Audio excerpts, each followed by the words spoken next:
I'm not perfect. I don't know it all, and there are 5 subjects that I don't teach in our homeschool. Today we're going to talk about those. I'm going to talk about what I don't teach, why I don't teach it, how we are outsourcing it, and some bonus thoughts in there. Let's get started. The first one I don't teach is Spanish. Although I took 4 years of Spanish in school and 1 year in college, I don't speak Spanish. And I think that this is a key thing to remember. You might have to teach a foreign language in your homeschool because it is required. If your child doesn't come out fluent in that language, it is not your fault. I took it from public school, I took it in college, and I still can't string together a sentence. That's kind of frustrating. And so then the thought of me teaching my kids Spanish when I don't speak it, even though my teacher spoke Spanish, like, it's just, how would I ever make that happen? And I've tried this in the past. If you go back in videos, you'll see curriculum that we tried to use, and it never works. It is the first thing that I drop off because I'm so unconfident of being able to teach my kids that, right? So what we have done instead, my mom speaks Spanish, which is unfortunate that I never learned Spanish, but she does. And so we got Flip-Flop Spanish last year. This is an excellent program. There are audio options with it. There's all these like fun cards. There's games and activities. You can do it as a family.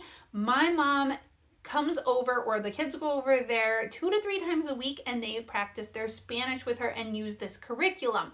They've been using it for the last year. I think everybody's pretty happy with it, but there's still a downside. My kids still aren't able to have conversations. And I think the reason largely for that, no matter your situation with a curriculum, no matter how good the curriculum is if they aren't being forced to use it in conversation with their friends or on a regular basis, our brains just don't necessarily hold on to that. Although I will say, my husband only took like a year or 2 of German in public school, and he did really well this year when we went to Germany.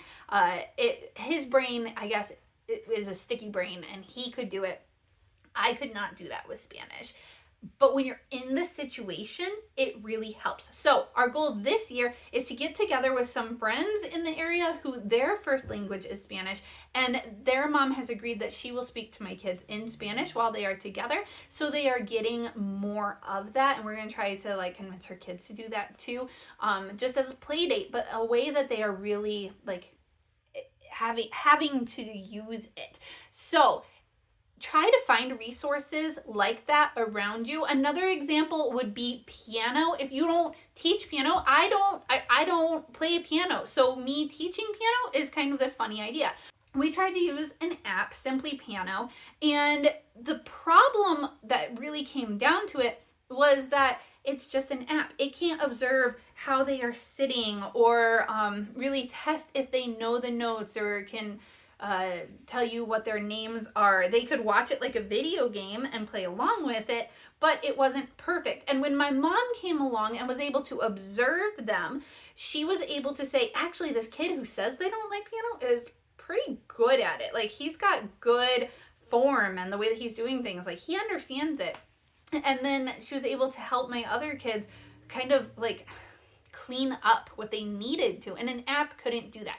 So with Spanish, with other subjects that we're talking about, a good way to look for somebody to help you with this locally is within your church. Maybe the person that plays piano at your church could help. A lot of times the older women in your church might be able to teach piano, and if you can't afford it, maybe you can kind of barter. Maybe you make bread, or you live on a farm where you have extra eggs, or maybe there's another mom where you can teach her child a subject that she's not confident teaching, and you guys can kind of swap like that, like your own little co-op.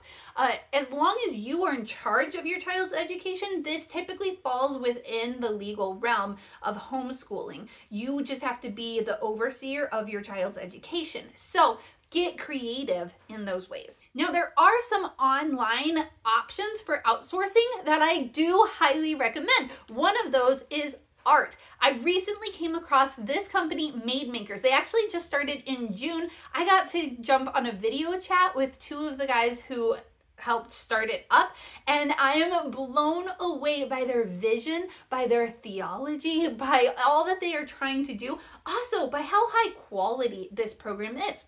So this is an art curriculum with a biblical worldview, and what they are trying to do is influence the little makers of this world. We are all created in God's image. God is a creator. We are designed to be creative in some way, and we should do it to the best of our abilities as well. And so they have put together this online subscription, $7.99 a month, K through 5 currently, but by next year they're hoping to do through 12th grade. Art lesson where you can get on, watch a video, and it's not just like Art Hub for Kids where you like watch them draw and you draw along with them. These are full projects. There's a whole Bible lesson that goes along with it. The terminology that he's using is really educational, talking about foreground, middle ground, background, in thirds, contouring lines. Like that's all that was included in like lesson 1 and 2 of our time that we've been able to use it so far. I want to do a much deeper dive into this curriculum for you because I am blown away. I'm so impressed. I love it, and I want every family to try out this program. And for $7.99, give it a month try and see what you think. I guarantee you are going to see the value in it instantly. I don't know if you can tell from watching my videos, but I'm not a very athletic person, or a very fit person for that matter. Now with health, I'm trying to do better. I'm trying to learn, but this is not my forte area. And if I have to take my kids running once a week for their physical fitness, it's just not gonna happen. I don't run. And so you can outsource this with like community events, with PE co-op classes, or you could get Form Fitness. We have been using this, I think this will be our 3rd year using Form Fitness. We use it on rainy days, snowy days, when the kids can't just go outside and play.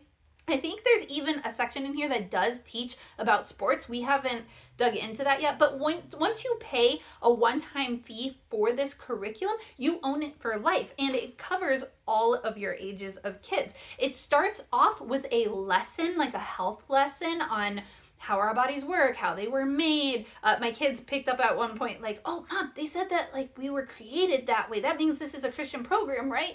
It is from a biblical worldview. And I love that I can trust the things that they are saying about our bodies and know that they're going to cover things in a way that like we would want them to be covered. So you start with that lesson, you do a warm-up exercise, you exercise, you do a cool down, and then there's a quiz at the end. So if for your state you have to have grading, you can use these quizzes for the grading, and it'll totally pass for what you need based on your state's requirements.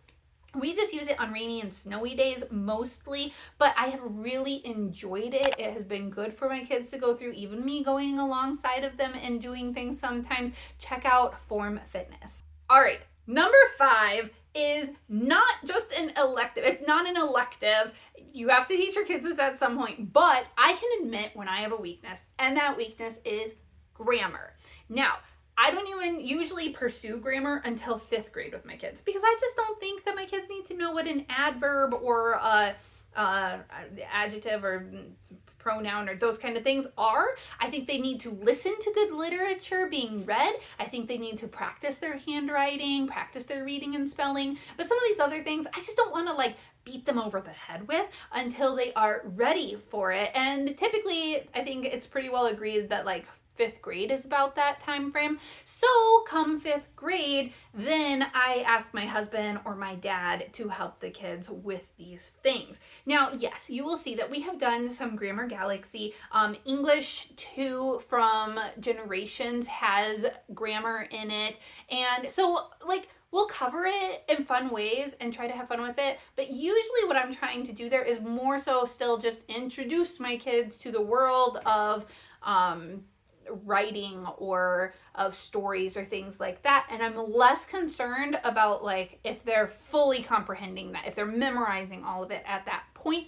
This is just something that I believe we can do later on when their brains are more developed, and that they'll grab it quicker than if I make them hate it at a young age. Personal thoughts, You can disagree. Tell me down below, what do you not teach? What do you totally disagree with me on these topics? How are you outsourcing things in your homeschool? I would love to hear that down below. Make sure to subscribe so you see when that Made Maker full video review comes out, or go check out this video next as well. Thanks so much for watching, guys. See you again soon. Bye-bye.